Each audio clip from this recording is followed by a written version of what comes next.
Good morning everyone.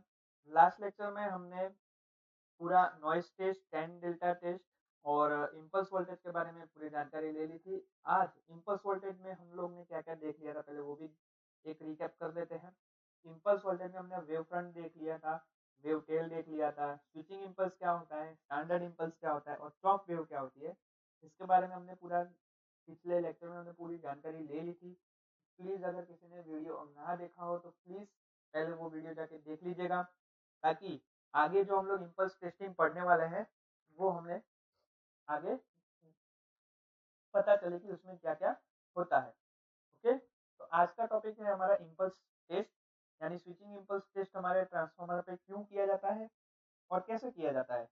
Then उसके बाद हम लोग देखेंगे power frequency voltage distance test. तो आज हम लोग दो टेस्ट देखेंगे। तीसरा टेस्ट हम लोग देखेंगे सिटी पर, यानी सिटी की टेस्टिंग हमें क्यों की जाती है, ठीक है, और किस तरीके से की जाती है वो भी हम लोग देख लेंगे। और आज मैग्नेटाइजेशन कर्व। तो आज ये हमारे चार टॉपिक हैं जो आज हम लोग कवर इस वीडियो में करने वाले हैं। ओके, तो आ जाइए, बिना किसी देरी पे हम लोग स्टार्ट करते हैं impulse testing of power transformer. तो ये इम्पल्स टेस्ट क्यों किया जाता है ट्रांसफार्मर पे, ताकि ट्रांसफार्मर की जो इंसुलेशन की एबिलिटी चेक की जाए, ताकि अगर कभी सडनली कोई हाई वोल्टेज अगर उस पर आ जाए तो आपका जो इंसुलेशन है, वाइंडिंग के बीच में जो इंसुलेशन है वो कितने वोल्टेज तक वो विथस्टैंड कर सकता है, इसीलिए ये टेस्ट किया जाता है। ओके, और ये किस तरह की, ये जो हमारा इम्पल्स टेस्ट है वो हमारा एक तरीके का टाइप टेस्ट है। ओके, यानी उससे किस तरीके से, टाइप टेस्ट का मतलब क्या है आपको, उससे मैन्युफैक्चरर के यहाँ पे किया जाता है इम्पल्स टेस्ट में। ठीक है, तो इम्पल्स टेस्ट में क्या होता है कि आपको सडनली आपके सर्जेस दिए जाते हैं। सर्जेस का मतलब लाइटनिंग हो गया, सडनली आपका हाई वोल्टेज आ गया। ओके, तो इस तरीके से उसमें हम लोग प्राइमरी पे और सेकेंडरी दोनों पे हम लोग टेस्ट उसका करते हैं। ठीक है, तो इम्पल्स टेस्ट में क्या होता है कि सर्जेस होते हैं, उससे हम लोग वन या टू, एक या दोनों, दो फेजेस पे उसे अप्लाई करते हैं हाई वोल्टेज को या फिर और लो वोल्टेज वाइंडिंग पे। ओके, और स्टैंडर्ड टेस्ट जो है, स्टैंडर्ड टेस्ट वोल्टेज जो है हमारा, वो अप्लाई किया जाता है जैसे हमारे ये टेबल पे दिया गया है। तो टेबल आपको ध्यान रखना है। अगर आपकी एचवी साइड आपकी अगर 3.3 केवी की है तो आप उस पर कितना इम्पल्स वोल्टेज देंगे, उस पर 16 केवी का इम्पल्स वोल्टेज देंगे। सिमिलरली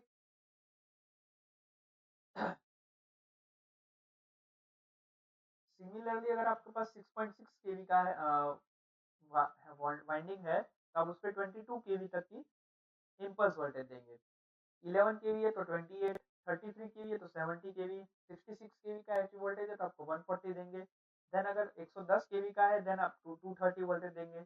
132 केवी का है तो आप 275 केवी तक का इम्पल्स वोल्टेज देंगे। और 220 केवी है तो आप क्या करेंगे, 460 केवी तक का इम्पल्स वोल्टेज आप उसे प्रोवाइड करेंगे।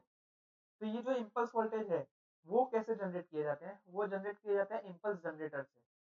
ठीक है, इम्पल्स जनरेटर से ही आपके इम्पल्स वोल्टेज जनरेट किए जाते हैं। और उसका इंडियन स्टैंडर्ड क्या है, 2026 1962। ठीक, तो इसमें क्या कहता है, 1 डिवाइड बाई 50 वेव जो आती है वो इम्पल्स टेस्टिंग के लिए यूज होती है। यानी जो भी आपकी वेव फॉर्म है उसका एक 1/50वां भाग, समझ गए, वो हमें वो टेस्टिंग के लिए दिया जाता है, तो वो उससे टेस्टिंग करी जाती है। ओके, और इसमें 5 सीक्वेंस है। इम्पल्स टेस्ट को कैरीड आउट करने के लिए हमारे पास 5 सीक्वेंस है, 5 स्टेप है। तो सबसे पहला स्टेप क्या है आपका, अप्लाई इम्पल्स वेवफॉर्म ऑफ 70.75, यानी कि 7 पहले बेसिक इम्पल्स लेवल का आप लोग 75% देंगे। देन उसके बाद apply full wave voltage. Okay, apply full wave voltage of 100% of basic impulse level, ये हमारा सेकंड स्टेप रहेगा। देन तीसरा स्टेप क्या करेंगे आप इम्पल्स टेस्टिंग में, आप तीसरा स्टेप क्या करेंगे, दो चॉप वेव दे देंगे। ठीक है, दो चॉप वेव देंगे 100% ऑफ बेसिक इम्पल्स लेवल की।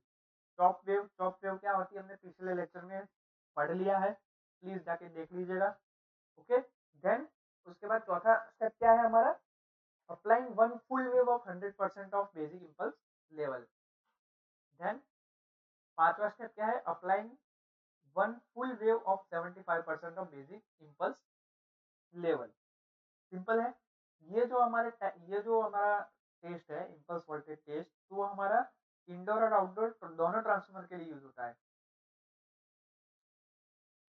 ओके, तो इसमें क्या करते हैं, स्टैंडर्ड इम्पल्स जो वेव फॉर्म होती है आपकी, उसे हम लोग एक स्पेसिफाइड एम्पलीट्यूड का करके देन उसे दो टाइम हम लोग सक्सेसिवली यानी वन बाय वन, सक्सेसिवली मतलब वन बाय वन उसे हम लोग अप्लाई करते हैं।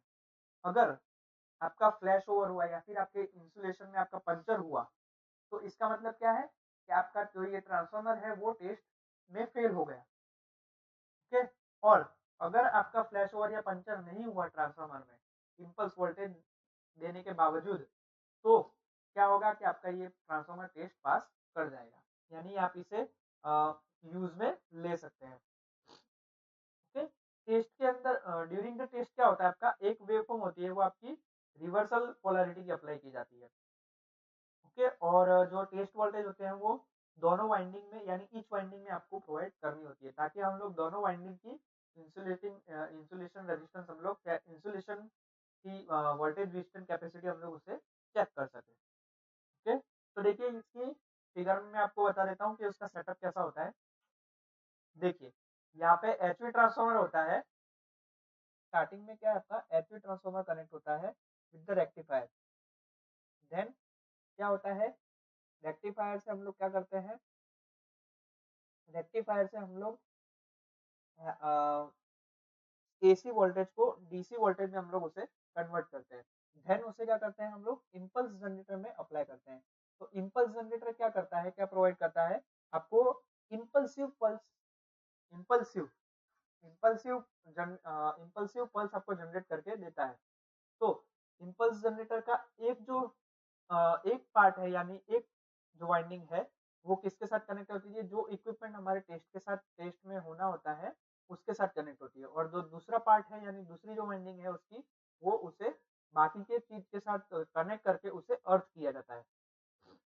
ठीक है, यहाँ पे हम लोग यहाँ पे हम लोग वोल्टेज डिवाइडर यूज करते हैं। क्यों वोल्टेज डिवाइडर यूज करते हैं, ताकि जो हमने सीआरओ कनेक्ट किया है, तो सीआरओ पे हम डायरेक्टली हम लोग हाई वोल्टेज अप्लाई नहीं कर सकते, इसीलिए हम लोग वोल्टेज डिवाइडर यूज करके वोल्टेज को थोड़ा लेवल डाउन करके हम सीआरओ में उसे कनेक्ट करके सीआरओ में से हम क्या करते हैं, कैलिब्रेट करते हैं उसमें। ओके, सेव करते हैं, रिकॉर्ड करते हैं, जैसे समझ गए। तो इस तरीके से हम लोग इम्पल्स टेस्ट करते हैं हमारे ट्रांसफार्मर पे दोनों वाइंडिंग में। एच वाइंडिंग भी इसी तरीके से कर सकते हैं, एल वाइंडिंग भी हम लोग इसी तरीके से इसे चेक कर सकते हैं। ओके, नाउ सेकंड टॉपिक है हमारा power frequency voltage withstand test. तो ये क्या है, जो ये आपका टेस्ट है, टेस्ट जो वोल्टेज है वो कैसे डिपेंड करते हैं, कौन से टाइप का आपका ट्रांसफार्मर आपने यूज किया है, मतलब आपका जो टाइप ट्रांसफार्मर है आपका ड्राई टाइप है कि ऑयल इमर्स टाइप ट्रांसफार्मर है, तो इस तरीके से हम लोग उसमें टेस्ट वोल्टेज अप्लाई करते हैं। ओके, तो ये किस पे डिपेंड होता है, वोल्टेज ऑल्सो किस पे डिपेंड होता है, जो आपका स्टैंडर्ड और स्पेसिफाइड इंसुलेशन लेवल होता है उस पर भी आपका ये वोल्टेज आपका डिपेंड करता है। तो ये टेबल है, तो इसमें क्या है कि आपके हाईएस्ट सिस्टम आरएमएस वैल्यू दे रखी है आपको, कितने केवी तक का आपका अगर आपका हाईएस्ट सिस्टम है तो आप कितने तक का टेस्ट आप लोग उसमें कर सकते हो। टाइप टेस्ट के लिए हम लोग क्या कर सकते हैं, यानी जो हमारा मैन्युफैक्चरर साइड होता है, तो हमारा अगर 3.6 केवी का ट्रांसफार्मर है तो उस पर हम लोग 21 केवी तक का आरएमएस वैल्यू हम लोग उस पर दे सकते हैं। ओके, तो ये पूरा टेबल है, ये आपको ध्यान रखना है पूरा टेबल। देन अगर आप ये टाइप में क्या, इस टाइप के टेस्ट में क्या होता है आपका, एक स्पेसिफाइड वोल्टेज को अप्लाई किया जाता है सिर्फ 1 मिनट के लिए, फॉर 1 मिनट। देखिए यहाँ पे आपको टेबल में दिख रहा है 1 minute power frequency withstand voltage, इसका मतलब क्या, आपको 1 मिनट तक ही वो आपको वोल्टेज उस पर देना है, समझ गए। अगर यहाँ पे कोई तरीके का फ्लैश ओवर या फिर ब्रेकडाउन नहीं होता है ट्रांसफार्मर का, तो इसका मतलब क्या है, आपका टेस्ट कंप्लीट है, मतलब ट्रांसफार्मर ये टेस्ट को पास कर गया। लेकिन अगर फ्लैश ओवर या फिर ब्रेकडाउन हो जाता है, तो इसका मतलब क्या है कि जो आपने डिजाइनिंग करी है उसमें भी और भी कुछ मॉडिफिकेशन करना अभी जरूरी है। Okay. Now question is how the test voltage is made for this. How the test voltage is made available for this test. मतलब ये 21 केवी का आरएमएस वैल्यू का मतलब है रूट मीन स्क्वायर। तो इसको अगर हम लोग एक्चुअल वैल्यू में, अगर हम लोग पिक वैल्यू में अगर इसमें कन्वर्ट करेंगे तो 21 केवी से भी ऊपर वैल्यू आएगी। ठीक है, तो इस तरीके के किलो वोल्ट केवी, तो वो केवी को जनरेट करने के लिए हम लोग किस तरीके से हम लोग टेस्ट वोल्टेज को जनरेट कर सकते हैं। तो इसमें क्या होता है, एक आपका सिंगल फेज एसी जनरेटर होता है जो ड्रिवन होता है किससे, थ्री फेज इंडक्शन मोटर से। देन तो ये जो टर्मिनल वोल्टेज आ रहे हैं आपके जनरेटर में, उसको हम लोग वेरी करते हैं किससे, जनरेटर की फील्ड करंट से। और फील्ड करंट को कैसे वेरी किया जाता है, फील्ड करंट को फील्ड रेगुलेटर रेजिस्टेंस से हम लोग ऊपर नीचे करके करंट को हम लोग वेरी करते हैं। ठीक है, तो जैसे ये एसी जनरेटर से एसी वोल्टेज हमारे प्रोड्यूस हुए, तो उस वोल्टेज को हम लोग स्टेप अप करते हैं, स्टेप अप ट्रांसफार्मर से हाई वोल्टेज में उसे स्टेप अप करते हैं। देन हाई वोल्टेज से स्टेप अप करने के बाद उसे हम लोग टेस्टिंग मतलब टेस्ट जो एपरेटस है हमारा, उससे हम लोग अप्लाई करते हैं। ठीक है, और यहाँ पे क्या होता है, जो स्पेयर गैप रहता है, जैसे हमने पहले इसमें देखा, स्पेयर गैप जो होता है वो टेस्ट एपरेटस के पैरेलल में कनेक्ट होता है। और बाकी के जो मीटर्स होते हैं वो हमारे एलटी यानी लो टेंशन और एचटी साइड यानी हाई टेंशन साइड हमारे कनेक्टेड होते हैं।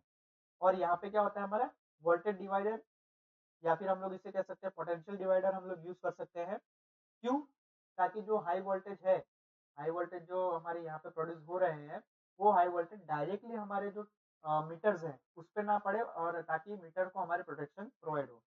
ओके, और जो हमारे हाई टेंशन साइड होती है, एचटी साइड होती है, वहाँ पे हमारे रेजिस्टेंसेस कनेक्टेड होते हैं। क्यों रेजिस्टेंस कनेक्ट होते हैं, ताकि आफ्टर ब्रेकडाउन, ब्रेकडाउन अगर हो जाता है तो आफ्टर ब्रेकडाउन हम लोग करंट की वैल्यू को लिमिट कर सके, इसीलिए हमारे रेजिस्टेंसेस वहाँ कनेक्टेड होते हैं। और सर्किट ब्रेकर भी होता है, और प्रोटेक्टिंग डिवाइस भी होते हैं, ताकि सर्किट को हम लोग प्रोटेक्ट कर सके आफ्टर द ब्रेकडाउन। समझ गए, अगर ब्रेकडाउन होता है तो हमें प्रोटेक्शन के लिए हम लोग सर्किट ब्रेकर यूज कर सकते हैं, या फिर कोई प्रोटेक्टिंग डिवाइस यूज कर सकते हैं। ओके, तो ये देख, इसकी सर्किट है, मैं आपको सर्किट बता देता हूँ। ये देखिए, ये पूरा वही है जो मैंने आपको बताया, ये पूरा चीज वही है जो मैंने आपको अभी समझाई है। ओके, नाउ सर्किट, सर्किट कैसी है, आपको टेस्ट वोल्टेज अप्लाई करना है यहाँ पे।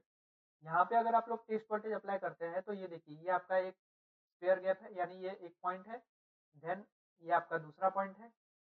ओके, तो ये पॉइंट, ये दोनों के पॉइंट जो होता है वो आपका रॉड गैप है, स्पेयर गैप भी बोल सकते हैं आप इसे। ठीक है, देन आपका यहाँ पे हाई वोल्टेज साइड यानी कि एच टी साइड अगर मान लेते हैं, ये वाली आपकी जो आपकी स्टार कनेक्टेड है वो आपकी एच टी साइड है।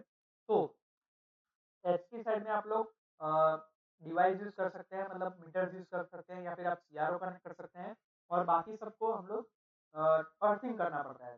ठीक है, और यहाँ पे हम लोग सर्किट ब्रेकर भी यूज करते हैं फॉर प्रोटेक्शन पर्पस। समझे, तो ये इसकी सर्किट डायग्राम है। तो इस तरीके से हम लोग टेस्ट वोल्टेज को अप्लाई कर सकते हैं। ओके, नाउ एचवी टेस्ट के लिए हम लोग लैब में कौन कौन से इक्विपमेंट यूज कर सकते हैं, वोल्टेज सोर्स हाई वोल्ट होना चाहिए, एचवी ट्रांसफार्मर होना चाहिए। क्यों एचवी ट्रांसफार्मर यूज किया हमने, आपको बता दी मैंने, एचवी ट्रांसफार्मर हम लोग स्टेप अप करने के लिए यूज करते हैं। देन हमारा वोल्टेज रेगुलेशन के लिए एपरेटस होना चाहिए। Then apparatus for voltage measurement, जैसे हमारा स्पेयर गैप हो गया, ट्रांसफार्मर रेशियो हो गया, रेशियो मेथड हो गया, पोटेंशियल डिवाइडर हो गया। ठीक है, तो ये सब मेथड क्या है हमारी, हमारी मेथड ये ट्रांसफार्मर रेशियो मेथड है, और जो हमारी वोल्टेज मेजरमेंट के लिए यूज होती है। ठीक है, तो इस तरीके से हम लोग इक्विपमेंट ये यूज कर सकते हैं लैब में। Okay, now CT, CT test, CT test क्या है, ये टेस्ट नॉर्मली क्यों कैरिड आउट किया जाता है, सिंपल है। सिटी टेस्ट नॉर्मली आपके पोलैरिटी चेक के लिए यूज होता है, सिंपल। ठीक है, तो ये जो हमारा टेस्ट है यानी करंट ट्रांसफार्मर टेस्ट है, वो हमारा मेन सर्किट को स्टार्टिंग में एनर्जाइजेशन, यानी स्टार्टिंग के लिए जो एनर्जाइज कर चाहिए, हमें एनर्जी चाहिए, उसके लिए हमारा सिटी टेस्ट यूज होता है। सिंपल है। तो इसमें क्या होता है कि जो करंट ट्रांसफार्मर होता है तो उसे हम लोग इंडिविजुअली टेस्ट करते हैं और वेरीफाई करते हैं कि जो प्राइमरी और सेकेंडरी वोल्टेज की जो मार्किंग हमने ट्रांसफार्मर में करी है वो हमारी सही है कि नहीं है। ठीक है, इसके लिए हम लोग करंट ट्रांसफार्मर पे टेस्टिंग करते हैं इंडिविजुअली। समझ गए? तो इसमें क्या किया जाता है कि आपका ए मीटर कनेक्ट किया जाता है। देखिए मैं आपको बता देता हूँ। ये देखिए आपका ए मीटर कनेक्ट किया जाता है second a meter connected to the secondary of the current transformer should be robust, moving coil, permanent magnet और center zero टाइप का। समझ गए? और यहाँ पे क्या किया जाता है, लो वोल्टेज की बैटरी यूज की जाती है via single pole push button switch, और उसे एनर्जाइज किया जाता है प्राइमरी वाइंडिंग को। समझ गए? और अगर आपका पुश बटन आप क्लोज करते हैं तो डीसी एमीटर आपका पॉजिटिव बताना चाहिए, यानी पॉजिटिव साइड आना चाहिए। और ओपनिंग टाइम पे जब आप पुश बटन को ओपन करते हैं तो उस टाइम पे आपका एमीटर आपको नेगेटिव फ्लिप करना चाहिए। तो इस तरीके से हम लोग करंट ट्रांसफार्मर पे टेस्ट करते हैं ताकि हम लोग पोलैरिटी चेक कर सकें। पोलैरिटी क्यों चेक की जाती है? कनेक्शंस के लिए। समझ गए? कनेक्शंस के लिए हम पोलैरिटी चेक करते हैं और उसके लिए हम लोग करंट ट्रांसफार्मर टेस्ट का यूज करते हैं। समझ गए? नाउ फोर्थ टॉपिक जो हमारा लास्ट टॉपिक है आज का वो है मैग्नेटाइजेशन कर्व। Magnetisation curve. तो जो हमारे मैग्नेटाइजेशन कर्व क्यों यूज होता है? Several points should be checked on each current transformer magnetisation curve. Okay, तो इसमें क्या होता है कि इसमें क्या होता है, हम लोग क्या करते हैं स्टार्टिंग में प्राइमरी सर्किट को जो है, किसकी प्राइमरी सर्किट? ट्रांसफार्मर की, उसे हम लोग ओपन रखते हैं और उसकी जो सेकेंडरी वाइंडिंग है, ठीक है, उसमें से हम लोग लोकल मेन सप्लाई को वेरी करते हैं। लोकल मेन सप्लाई को हम लोग उसे देते हैं और उसे वेरी करते हैं by using the auto transformer. ठीक है, देन ये जो कैरेक्टरिस्टिक है वो हमारे एक सूटेबल इंटरवल में हम लोग उसे मेजर करते हैं ऑफ द अप्लाइड वोल्टेज, जब तक हमारा मैग्नेटाइजिंग करंट जो है वो हमारा राइज नहीं हो जाएगा रैपिडली। ठीक है, रैपिडली अगर हमारा राइज हो रहा है तो इसका मतलब क्या है कि ये जो हमारा मैग्नेटाइजेशन कर्व है वो हमारा नी पॉइंट पे पहुंच गया, या फिर हम लोग कह सकते हैं सैचुरेशन लेवल पे एक तरीके से पहुंच गया है। ठीक है, सैचुरेशन लेवल का मतलब क्या है, वहां से अगर आप ज्यादा वोल्टेज अप्लाई करेंगे देन आपको जो कर्व मिलेगा वो डिक्रीजिंग ऑर्डर में आपको मिलेगा। समझ गए? तो मैग्नेटाइजिंग करंट जो होता है वो हमारा सिमिलरली जैसे हम लोग वोल्टेज को एक इंटरवल में हम लोग रिकॉर्ड करते हैं, उसी तरीके से हम लोग करंट को भी हम लोग रिकॉर्ड करते हैं। Okay, after the saturation flux level, saturation flux level के बाद हमारा जो करंट लेवल है वो हमारा डिक्रीज होता जाता है टू द जीरो। समझ गए? तो इस मैग्नेटाइजिंग कर्व का जो टेस्ट होता है वो हमें उसमें क्या केयर करने की जरूरत है, जो हमारा टेस्ट इक्विपमेंट है वो हमारा रेटेड सुटेबली, यानी जो हम लोग टेस्ट कर रहे हैं उसके अकॉर्डिंगली हमारा उसका रेटिंग होनी चाहिए। ठीक है, और जो हमारा सिटी सेकेंडरी करंट का जो रेटिंग है शॉर्ट टाइम के लिए वो हमारी एक्सेस यानी ज्यादा होनी चाहिए। समझ गए? ताकि क्या कर सके, सैचुरेशन करंट को हम लोग मेजरमेंट के लिए अलाउ कर सके। समझ गए? So this will be in excess of city secondary current rating.